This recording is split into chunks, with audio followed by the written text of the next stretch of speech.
Well, Lance Armstrong was caught and has admitted to using illegal performance-enhancing drugs, and he's been stripped of his 7 Tour de France titles.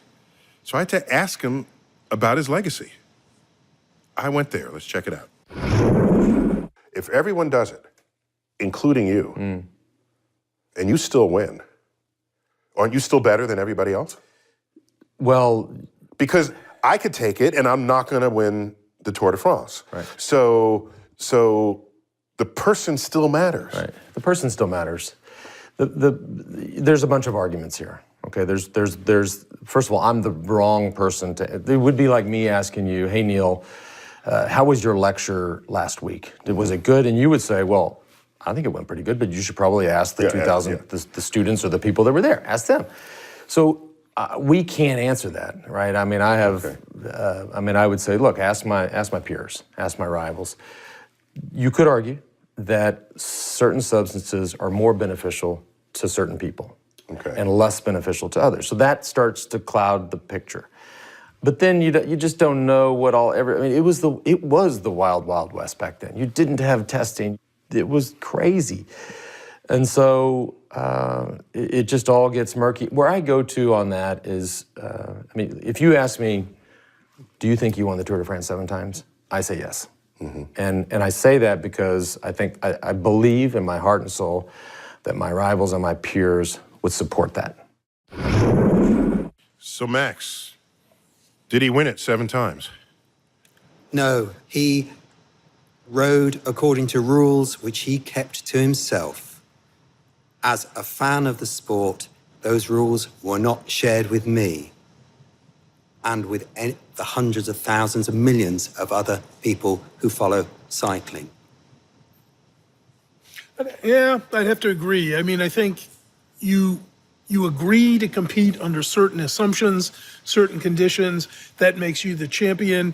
You break the rules. Even if they're all breaking the rules, it's fake sport. It isn't what the sport was supposed to be. Now, could we shift it and say, okay, you can use a certain amount of drugs and you can have a certain amount of technology and we'll all compete that way? Yeah, but that wasn't what was going on when he did it. I think he deserves it as much as Popeye deserves olive oil. Because I have no idea where you're going with that. Because spinach? He may be, well, that's it. He's very strong, but unless he opens his can of spinach, he's not going to punch that whale over the horizon. Right. And with one. Exactly. Yeah. And, I think the whale is at a very big disadvantage, unless the whale has had some spinach too. And in that case, maybe the whale goes home with olive oil.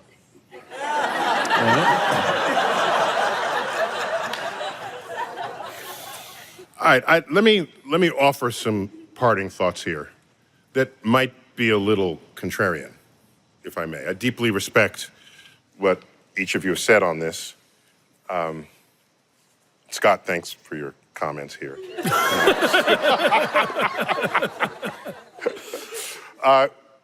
We have professional sports. They're modern gladiators. That's what they are. They exhibit superhuman strength, speed, agility. And we pay to watch that. We want that. And you know something? When they don't perform, we don't watch. We don't pay. So I accuse us of being equally accountable for all the doping that's been going on in all of sports. Because we want to see world records broken. We cherish those people. We heap our greatest prizes and respect upon them. And then we're somehow surprised that they break a rule to achieve what it is we wanted out of them in the first place.